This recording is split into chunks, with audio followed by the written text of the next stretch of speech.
Hello, Cancer. Welcome into your reading. This is Lauren the Mystic, and we are looking at all Cancer, Sun, Moon, Rising, Venus, any significant Cancer placements.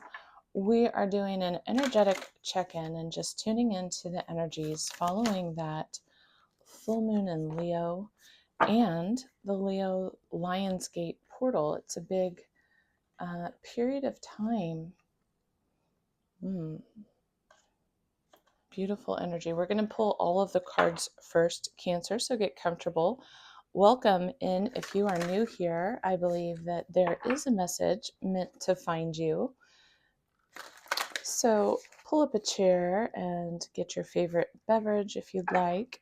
For those returning, thank you so much for your support. I thank you in advance for liking the video, for sharing, and for subscribing to the channel.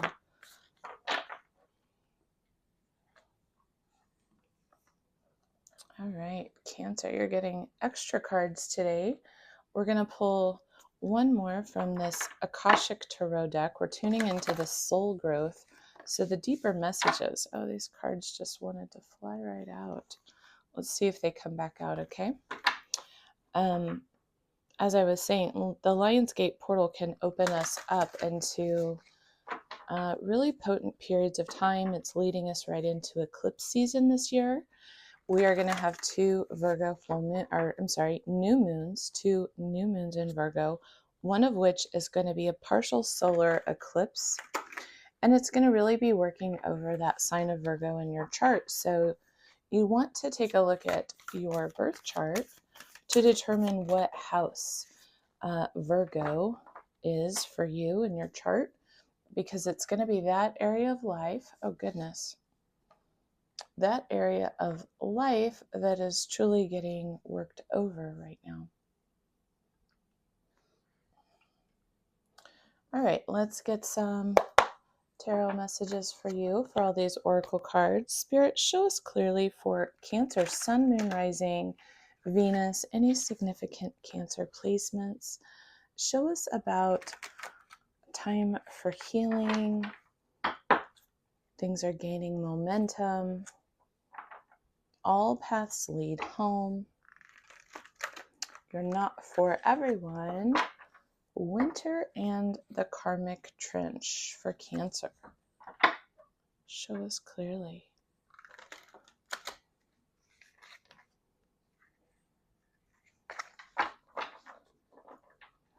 One more shuffle. Okay, Cancer, let's take a look for you. What is this energy about for our Cancerian placements, please, Spirit? Show us clearly. All right, let's take a look what we have.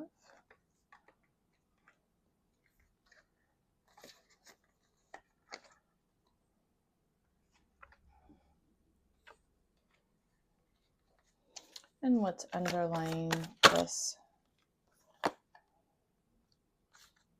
Two more, please, Spirit.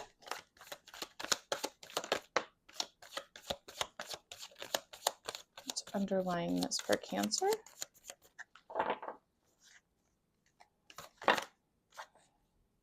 It's too many cards, but I'm going to take this second one.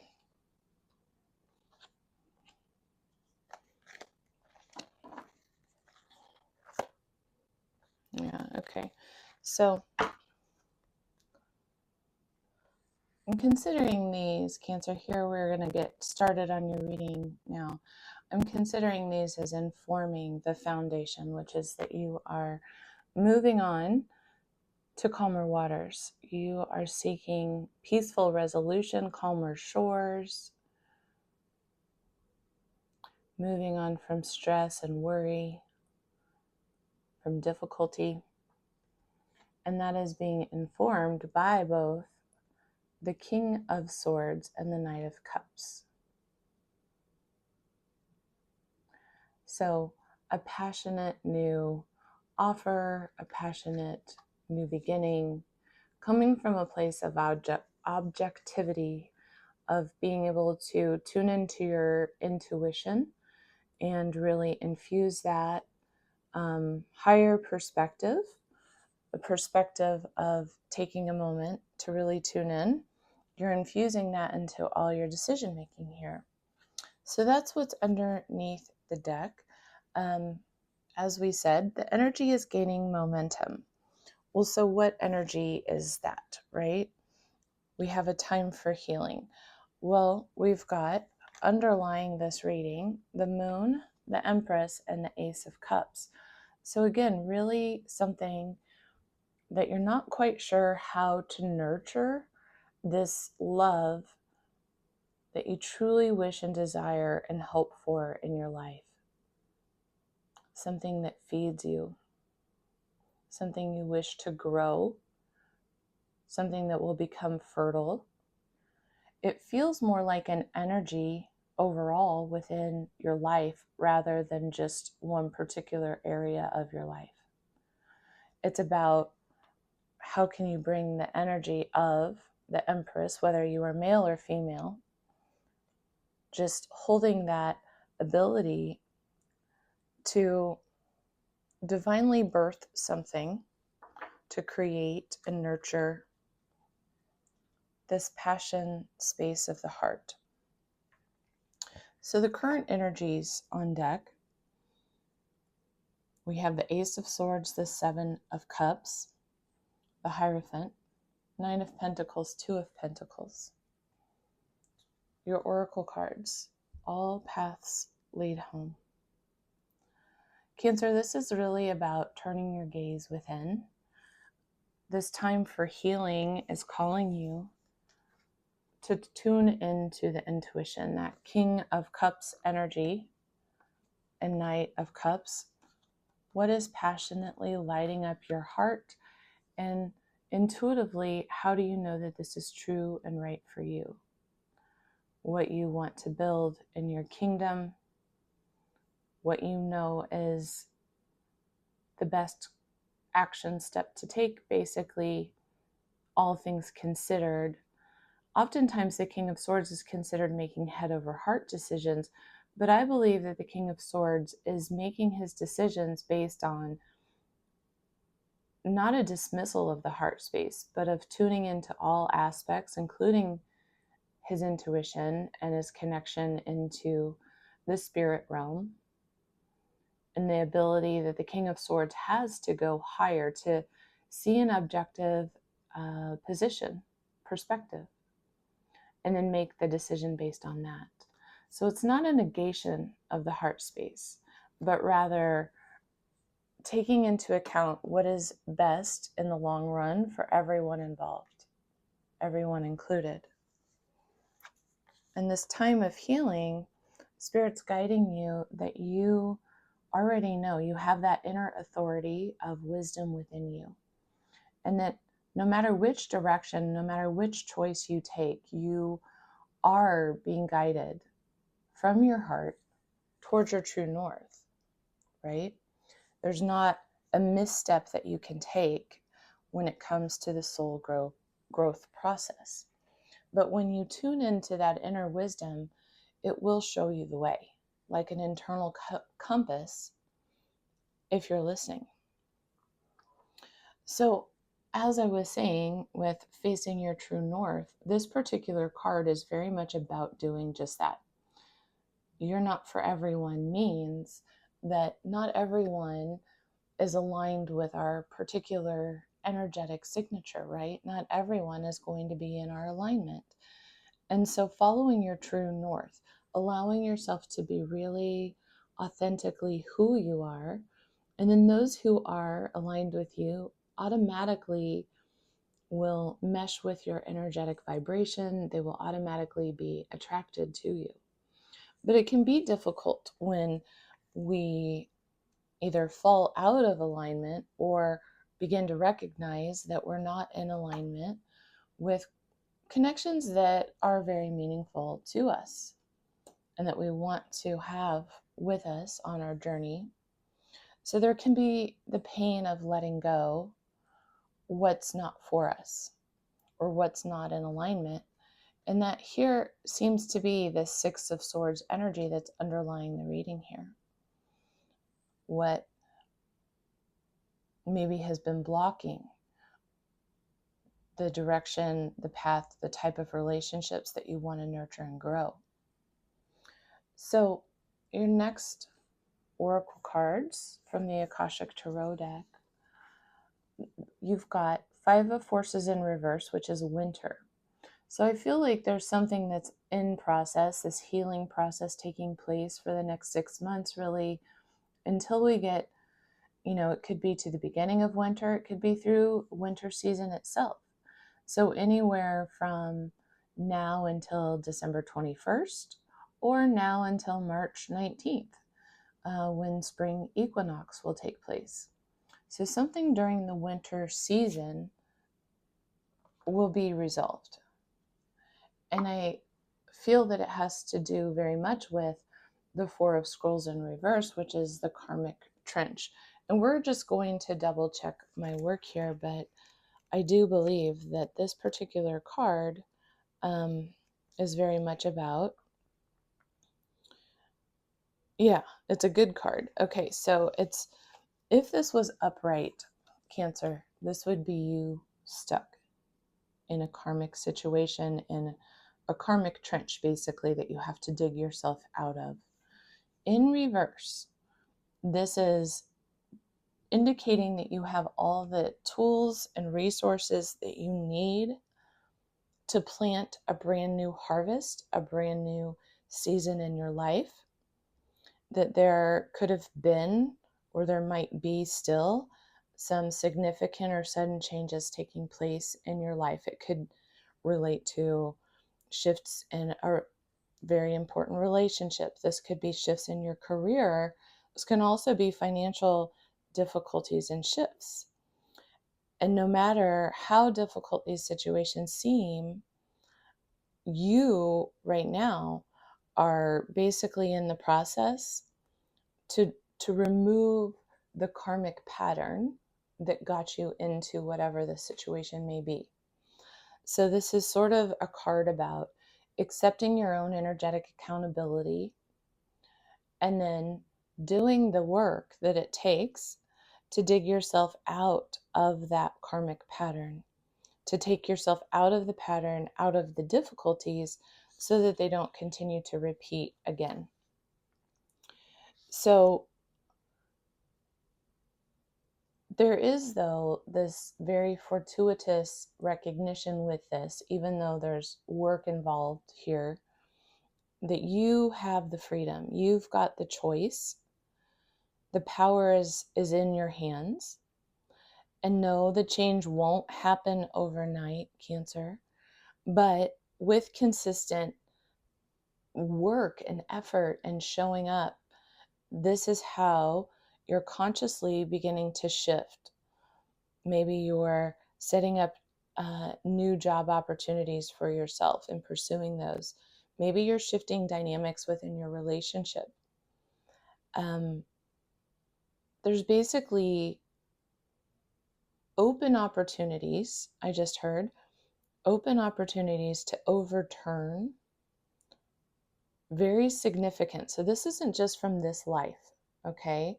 You are working on ancestral karma. You're working on past life karma with this particular pattern that's coming up. And it could be a few that are sort of interconnected, like a bit of a spider web of a few sabotaging beliefs or patterns that you might have been working to overturn for more than just this lifetime. So this is really powerful soul work. It's very deep work, and it will endure into future, iterations of you. This is deep soul growth that is underway. So right now, how is that showing up? Well, it's showing up as you receiving some radical, this I believe is coming through the Lionsgate portal, and it's probably still integrating. Also to do with Mercury going direct, but you're receiving radical new insight, new awareness, new perspectives, deeper understandings. It's illuminating to you something that's in relationship to this pattern that's moving out of your field, but it's showing you right now the options. It's illuminating the path forward. It's showing you times that maybe you have wish you would have chosen differently. You may be seeing through or seeing from a different perspective choices that you've made in the past, or illusions that you've fallen for in particular. You know, you'll have to apply this to whatever area of life this is really, you know, resonant for you. But the Seven of Cups is really weighing your options and choosing what is in alignment for you to pour your heart energy into.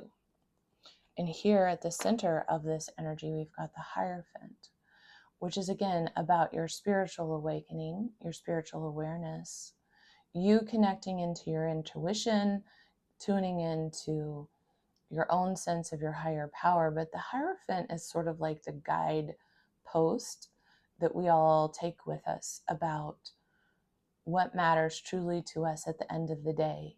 You know, our values, our morals, our beliefs, those guiding principles that we live our life by. Sometimes this includes religious beliefs. Sometimes it's simply just spiritual beliefs.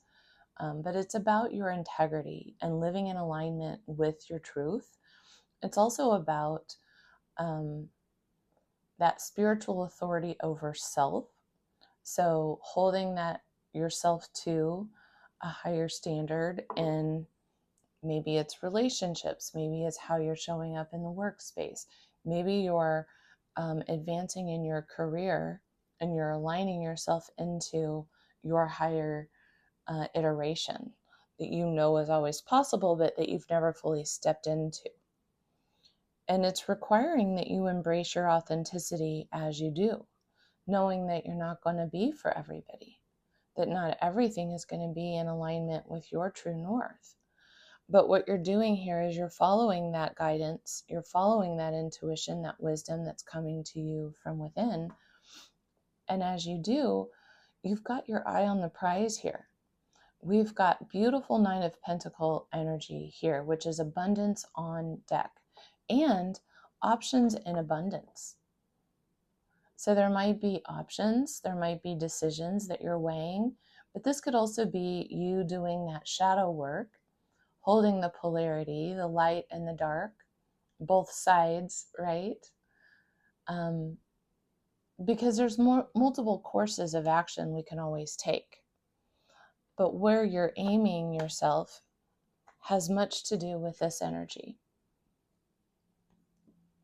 Here, these three. The Ace of Cups, what's really calling to your heart at this higher level of commitment, both to yourself and to whatever the situation or person, place, or thing might be. And you're choosing happiness, you're choosing joy, you're choosing abundance, you're choosing to build and grow a life that feels very fulfilling to you internally. And so it is a choice. It is a choice. We get to choose how we feel at the end of the day. We get to choose the vibrations we wish to hold. But in order to get there, we do have to sort of weed out what is not for us, what's not right and true for our own heart. We have to clear the shadows, right? And we have to create that space to heal from the pain of the past, to dig ourselves out of any self-sabotaging behaviors, any karmic situations we might find ourselves in that we know are not, they're sort of holding us stuck. Anything holding you stuck in a pattern, Spirit's saying it's time for that to go. In order for you to achieve this, we've got to clear that, right? So that's really what's coming through. I feel what the awareness is about is how do we get to this place where we're focused on that full alignment of self and what's true and right for our heart energy, and no longer being willing to remain stuck in any repeating cycles or patterns. Specifically, we know those that are not growing our soul. So that's the advice really to be working on.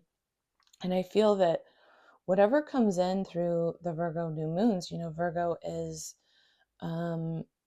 the divine, like she's like the high priestess, the divine physician, the healer of the zodiac.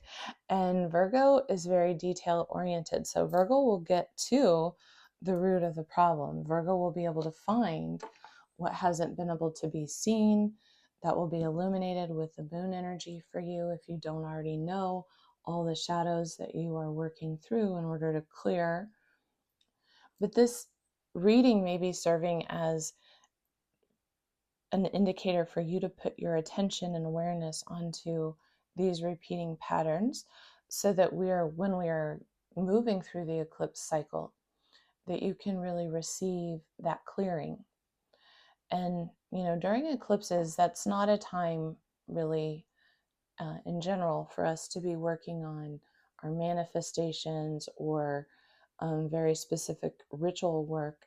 Instead, it's a time to really be nurturing our own energy system, doing that healing work, grounding, clearing our field, and just opening ourselves up to receive. Because what we're receiving is cosmic wisdom that's guiding you. And when you're in that receptive space, you're able to hear those messages a lot more clearly than if you are trying to kind of mold or control the outcome. And what I'm hearing right now for you, Cancer, is that this is really a time of clearing and letting go, focusing, getting clear on what is right and true for your heart right now, what feels like it's in alignment for you, and getting clear on what isn't worth your time, energy, or effort. All right, well, I hope that this reading has supported you in some way, Cancer. Please don't forget to hit that like button on your way out. And don't forget to subscribe down here too. Really supports me and the channel, and for me to tune into your energy more potently. If you've made it here and you'd like to win a chance for a free reading this month of August, just put a comment down below. What would you like me to read? What question would you like me to dig into next during our readings? And until then, I'm wishing you so much love and light. Take such good care. Bye, Cancer.